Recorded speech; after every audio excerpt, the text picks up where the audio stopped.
Vent Don't Lie, Dayne Young, Brent Rollins. We have 15 minutes. We are going to stick to that 15 minutes. We have 5 topics. We're going to tell you about the DawgVent, and we're going to start a timer to keep us on track. Brent, I know this is going to be an issue for you because you do lectures in college, and I teach social media in college. And so this is my lane of being on the clock. We're going to get you there. Yes, uncomfortable. Very much so. I'm used to 50-minute lectures at a time, used to long-form podcasts that we do typically. This has got to be short and sweet, but we wanted to highlight the DawgVent and where you can talk about things like Shake Shack coming to Athens, Hartley's truck. Somebody saw him in the drive-thru and they were like, hey, what a big-time fan that is. And then they realized it was Hartley's truck. Costa Rica or weather honeymoon recommendations, and obviously football stuff. Uzo Duribe leaving and new coaching. So all sorts of things that we can discuss. Where did you and your wife go on your honeymoon? Athens, Georgia, actually, because we got married on a Saturday and moved to Georgia on a Monday and I started graduate school the following week. So it wasn't really much of a honeymoon. We had later vacation, but yeah, honeymoon was very quick.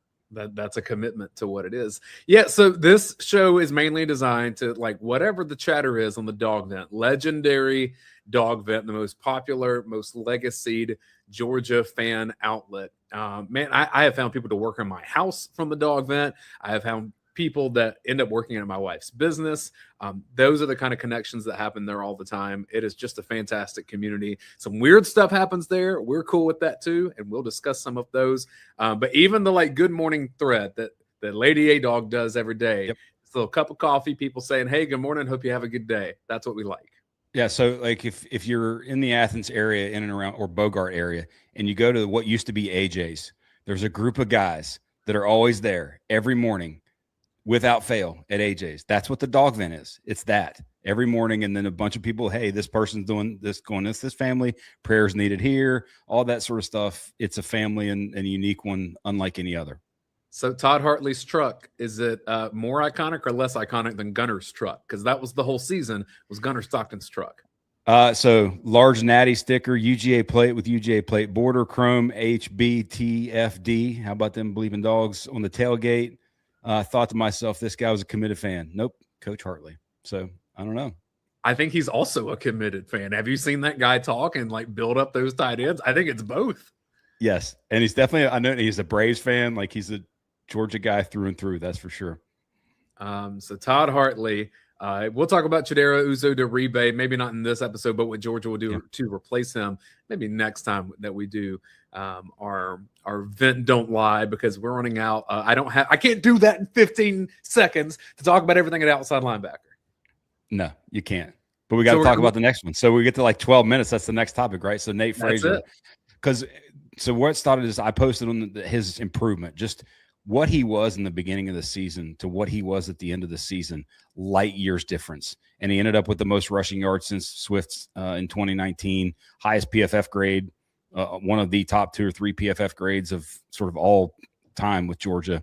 And it's going back and watching those first 3 or 4 games, and it's like, gosh, he missed so much where he's just in a hurry, did patience, feel all of it, and then the fumble against Alabama. And then after that, slowed down, and you can just see what he's going to become, and getting him back was big time. You say slow down, but when he runs, he still looks like Fred Flintstone trying to crank up his car with his feet. Like he just chops so violently to get where he's going to. You could see the confidence in Nate Frazier, and that Georgia also had confidence that they could rely on him. To me, what you're hoping for him in this next iteration is that you have a guy that you can treat like Zamir White, where fourth quarter, we need to lock down this game. Here's the ball. You keep that chain moving. The other thing for me that I want to see this year is him and Bowens be 3-down guys. Like, you don't have that Cash Jones luxury that you're giving somebody an opportunity and, hey, this is their role, so they're going to be in the game on 3rd and 8, things like that. No, I want to see those 2 guys be 3-down backs and get opportunities in the passing game, get it to where they can stay on the field consistently 6, 7, 8, 9 plays, an entire drive potentially. That's what I want to see this season. In baseball, you talk about it of a battery. So when you have a catcher and a pitcher that are on the same page and how it can dictate the entire game. Think about this, Brent, with Mike Bobo calling the plays, Drew Bobo snapping, to Gunnar Stockton and Nate Frazier behind him. That whole center piece of Georgia's offense is full of veteran leadership at this point. They should know exactly what's going on. All of the inexperience is maybe at one or two spots on the offensive line, but not even that as much this upcoming season. It's mainly outside with receivers. I mean, that's where I get asked actually a lot this offseason so far. What do I think of the receiver room? And it's talent. You got talent there, so let it go play. Let him. I mean, Taylor, Wiley, Roldan, all the guys that are the young guys that were freshmen a year ago. And then the other thing I think with the tight end or with the receiver thing is the tight end room. Lucky, Barber, Williams, like those guys got to be big time threats. And like even looking back at some of those early games, Barber split out wide, running wide receiver type routes. That's going to be interesting to see how much they use that early in the season too. Yeah, I think Elias Williams is going to be the biggest unicorn on the team. The thing that no one else has. Those guys got to be on the field constantly. Got to be on the field. Yeah, lots of tight ends. Todd Hartley, get your truck and those tight ends out on the field. All right. Yes. All right, Mr. Beast, East Carolina. This was on the DawgVent. Someone saw this story that Mr. Beast is the most popular YouTuber on the planet, worth millions and millions of dollars. I don't get it. I don't know why people are attracted to his content, but you know what?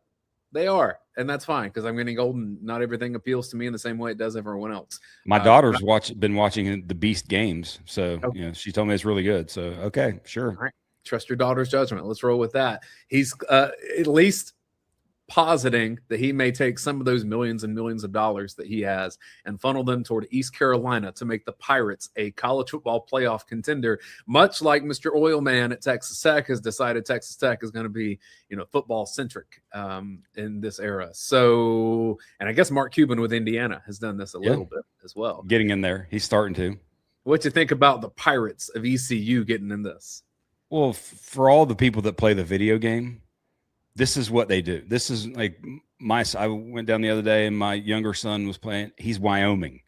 My other son, he's West Virginia. Like they're taking these teams that aren't sort of the traditional power and building them into a powerhouse. But the beauty of, I guess, both the craziness, but also the beauty of the current system, this could 100% happen.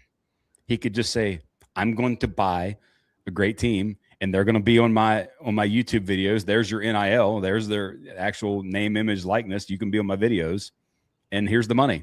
Go spend it as you wish. You better win, though.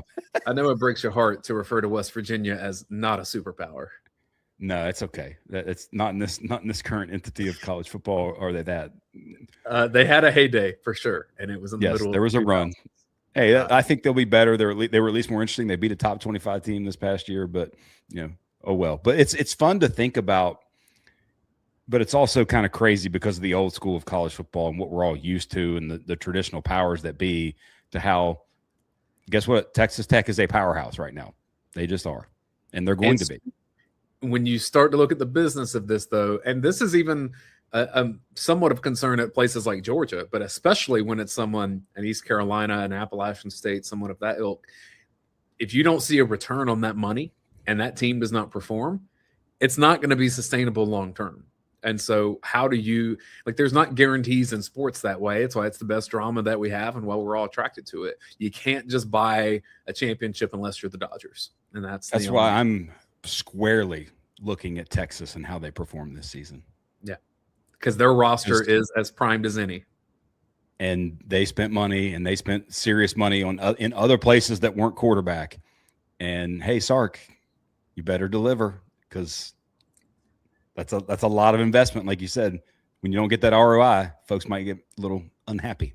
Well, and he has a landing spot if it doesn't work, and it's the NFL. There is one more NFL game, and what a transition. I'm a professional broadcaster here, Brent. Do not discount what we're capable of. Super Bowl, we have Seahawks, Patriots. We've seen these two teams before in this situation. Don't know that we expected this anywhere near the beginning of the season with McDonald. I don't know. The NFL did. Did you see the tweet? I did see the graphic. Graphic, and Darnold and May were the closest to the trophy. That was pretty impressive. The script was written. Sam Darnold, kind of a recycled quarterback at a few spots. Turns out that it wasn't a one-hit wonder with the Vikings. That they have a great defense.